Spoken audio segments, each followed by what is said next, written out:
Hey everyone, welcome in. I'm Captivate, and I just got home from winning the Store Treasure Cup at Ravenforge Games. I ended up playing GP Luffy, and I wasn't able to record this in the store because it ended late and they were closing up, but we were able to get the really pretty pudding promo. This art is beautiful.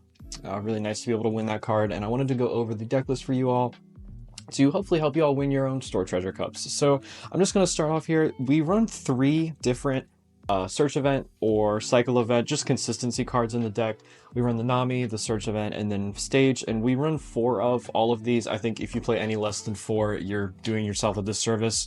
One of the strongest points of the deck is the fact that every searcher searches your best pieces. So I'll get to those in just a second, but all of these search your best pieces. The Mary just draws you an additional card. This searches top 3, and then Nami searches top 5. Moving on, we have the green Zoro. Some people call him Fatty Zoro because he has a beer belly. I run 3 of him. I'm considering putting him to 4. He's really good in the Lucci matchup, but there's times in a lot of different matchups where he's just not that good because I'd rather play a 6k body because all of our other cards are 6k plus, and then also our leader is 6k when we leader effect. So oftentimes he has a 5k body that your opponent can just tax if they swing a 5 into it, and then you have to either just immediately let it die or continue to give cards for it. So he's really good when he's good, and he's really bad when he's bad. So 3 has been perfect for me so far. Every time I've played Lucci, I've seen him when I needed it, and I'm not sure if that's just 3 cards working for me or if I've just gotten lucky and seeing it when I needed it. Moving on, we have 4 Zoro Joro, 4 Sanji and Pudding, and then 2 Luffy Taro. These really are the main package of the deck. For the most part, you're going to be playing your searchers to search for these cards. Zorojuro also is a searcher, and he can search himself, which is awesome. You're able to play him, you draw another card, and then you just go on your merry little way. Sanji and Pudding is one of, if not the best card in the deck. It synergizes perfectly with your leader effect. You're able to return 2 Dawn with your leader effect to restand 2, and then whenever you do that, Sanji and Pudding will proc, and for each one you get an additional Dawn returned. So if you have 2, your leader effect effectively becomes free. And then Luffy Taro is specifically in the deck for the more controlling matchups, both Shanks and Lucci specifically, because both of those are trying to counter GP right now. So if we can get to our 8 Dawn turn, we can go Luffy Taro into Sanji and Pudding, and then because he minuses Dawn, you'll be equal. So if you play him on 8, you'll go -1 to 7, play Sanji and Pudding. Your opponent will be at 7, so you get to draw off of them. And then when you leader effect, you can play out Zorojuro on that 8 Dawn turn. So you can play all 3 of these cards on your 8 Dawn turn and just flood the board into any controlling deck. Moving on, we have 3 of the Rush Luffy.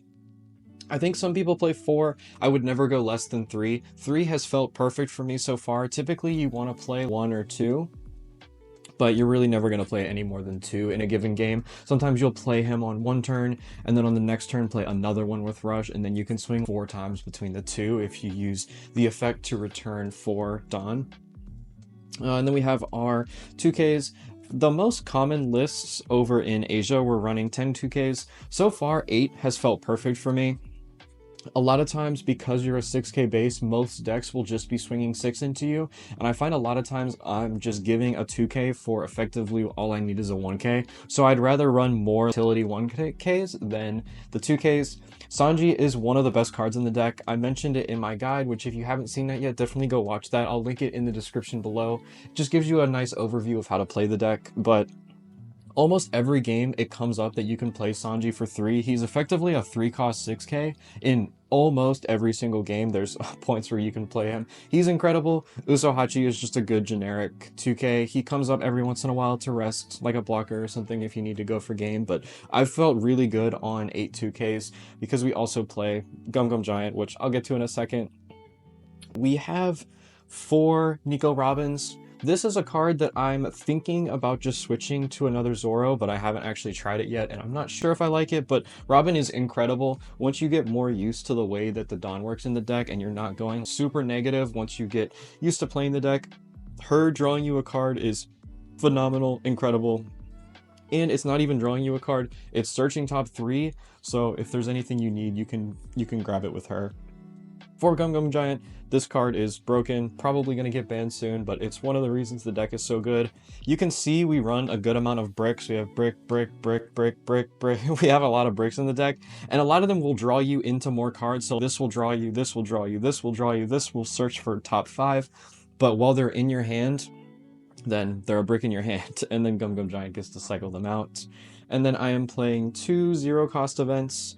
I know some people are playing one. I tried to play one, and then to be honest, I just ran into a lot of times where I felt like I had too many bricks in my hand, and that's possible that it was because I was playing it towards the start of when I was playing the deck that I felt that way.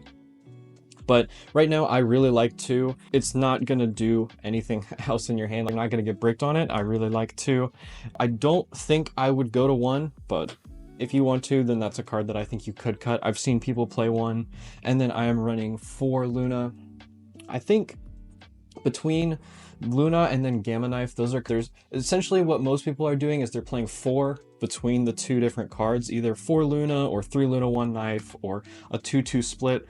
I don't love Gamma Knife. I think it's okay. I think Luna comes up a lot, and then one of the reasons that I'm actually running it for is if you look at it, and if you haven't read the trigger yet, it says rest one of your opponent's characters. So this just straight up wins games. Gamma Knife doesn't have a trigger that wins games, so I figured I would max that. It didn't end up coming tonight, or it didn't end up coming up tonight, but it has come up for me several times while playing the deck. So matchups for tonight. Round 1, I ended up playing a Teach. I didn't actually see any of my Luffys in that Teach game, which maybe if I was playing 4, I would have been able to see one, but we ended up getting there very narrowly. It came down pretty close. Round 2, we ended up playing a Shanks. He was playing a Control Shanks variant, and then I was able to just spit out too many bodies. I did the combo that I mentioned on 8 Dawn. I went on 4 Dawn, I played Zoro Joro. On 6, I played another Zoro Joro. And then on 8, I ended up playing Luffy Taro Sanji, putting Zoro Joro all on that one turn, because Zoro Joro just was able to find another Zoro Joro, and then he found the Luffy Taro I needed, and then at that point, I had every card I needed. Round 3, I ended up playing the Mirror. It was a pretty close game. I ended up getting a nice Luffy Taro combo off on that game as well. Round 4, I ended up playing in a Nell.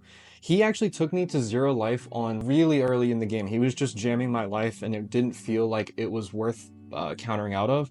So I ended up going to 0 life on my 6 Dawn or 8 Dawn turn. It was really early in the game. And then I was able to just sit behind blockers and then 2Ks and giants, and then we ended up getting there. You'll realize once you play this deck, it's really hard to kill. So I was on 0 life with like 12 cards in hand, and it felt very much like I was playing a deck like Whitebeard. And then finally, in the final, we ended up playing another Shanks. And it was a pretty standard game. We ended up getting there in the end, and then we ended up getting the pudding card. So here it is again for anyone who hasn't seen it yet. I hope you all good luck in your store treasure cups this week. I hope everyone is able to win one. And I want to thank you all for watching. I'll catch you on the next video.